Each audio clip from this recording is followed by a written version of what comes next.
دین دیانت تقوی کی بنیاد پر نکاح کرنے کا حکم دیا گیا تھا، لیکن وہ دین دیانت تقوی نہیں دیکھتے، ابھی بھی قوم قبیلوں کو دیکھتے، قوم قبیلوں کو دیکھ کر نکاح کرتے۔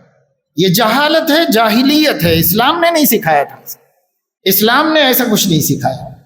اسلام یہ کہتا ہے اذا خطب الیکم من ترضون دینہ وخلقہ فزوجوہن، جب تمہاری بیٹی کے لیے کوئی ایسا شخص رشتہ بھیجے جس کے اخلاق اور جس کا دین قابل اعتماد اور بھروسہ ہو تو کر دو شادی، قبول کر لو یہ رشتہ۔ الا تفعلوہ، اگر تم ایسا نہیں کرو گے تو تکن فتنۃ فی الارض وفساد عریض، زمین پر ایک عالمگیر فساد پھیل جائے، بڑی سخت آزمائش سے گزارے جاؤ گے۔ روز خبریں آئیں گی کہ مسلم بچیاں غیر مسلموں کے ساتھ بھاگ گئے، مسلم بچے کسی غیر مسلم لڑکی کی خاطر دھرم ایمان تبدیل کر دیا، ایمان فروخت کر دیا، روز سنو گے۔ فتنۃ فی الارض، روئے زمین پہ فساد پھیل جائے اگر میری بات نہیں مانو گے۔ وہ بات کیا تھی نبی کی؟ ایسا بچہ رشتہ دے تمہاری بیٹی کو جس کا دین بھروسہ مند ہو اور جس کے اخلاق اچھے ہوں۔ دو چیزیں معیار نبی کے بنائے، اور یاد رکھو پوری دنیا کے انسانوں کی عقلیں اکٹھی کر دی جائیں تو نبی کی سمجھ کا مقابلہ نہیں کر سکتے۔ پوری دنیا کے خیرخواہوں کی خیرخواہیاں جمع کر لی جائیں تو امت کے ساتھ نبی کی خیرخواہی کے گرد کو بھی نہیں پہنچ سکتی۔ جو امت کی خیرخواہی نبی کے قلب میں ہے، وہ ایک ہم کو اصول دے رہے ہیں، ایک ضابطہ بتا رہے ہیں، صرف بتا نہیں رہے بلکہ ناعمل کرنے پر ڈرا بھی رہے ہیں۔ نہیں کرو گے تو پھر دیکھ لو تمہارے سماج میں کیا کیا ہوگا، عزت سے بستی میں باہر نکلنا مشکل ہو جائے گا، ایسے ایسے کام ہوتے رہیں گے تمہارے سماج میں۔ زیادہ نخرے، زیادہ شان، اسٹیٹس مینٹین کرنا، شان بگھارنا، اگر تم نہیں چھوڑو گے اور میں جو دو باتیں بتا رہا ہوں اس کو اہمیت دے کر کام نہیں کرو گے تو پھر یہ سب ہوگا، دیکھ لو، بھگت لو۔ یہ کوئی نیا نہیں ہے، نبی بتا کے گئے۔ سامنے والے کے دین پر اعتماد ہو، اس کے اخلاق اچھے ہو، دو چیزیں بس۔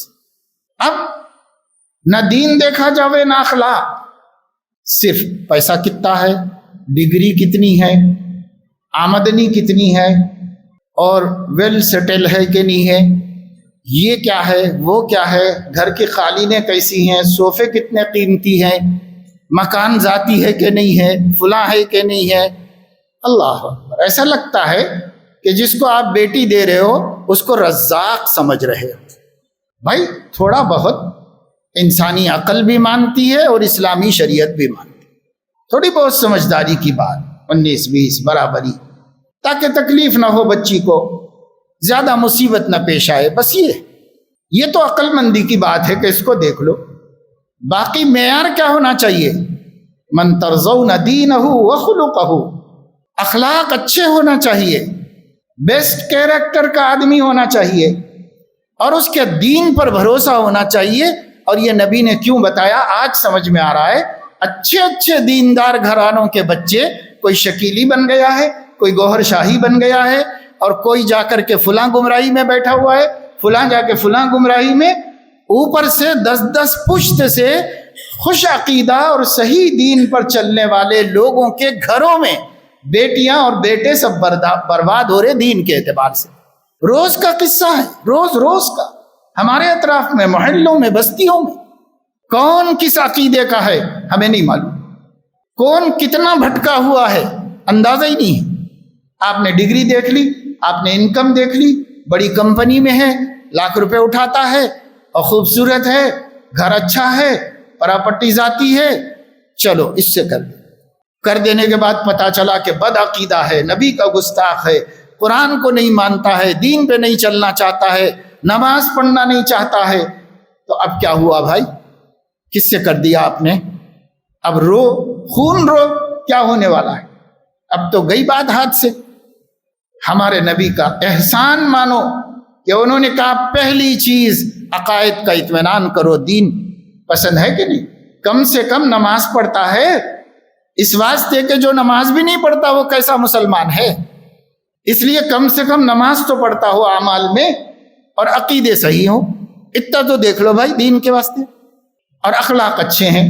بس جس کے اخلاق اچھے ہوتے ہیں ان کی تربیت بعد میں بھی ہو سکتی ہے، اور جن کے اخلاق خراب ہوتے ہیں ان کو ہم سدھار نہیں سکتے۔ اس لیے حضور نے جو بنیادی باتیں بتائی نا، بڑے بڑے عقل مند اپنی عقلیں جوڑیں تو اتنا ہی سمجھ میں آئے گا، اس سے زیادہ کچھ نہیں سمجھ میں آئے گا۔ اصل دیکھنے کی چیزیں یہ ہیں۔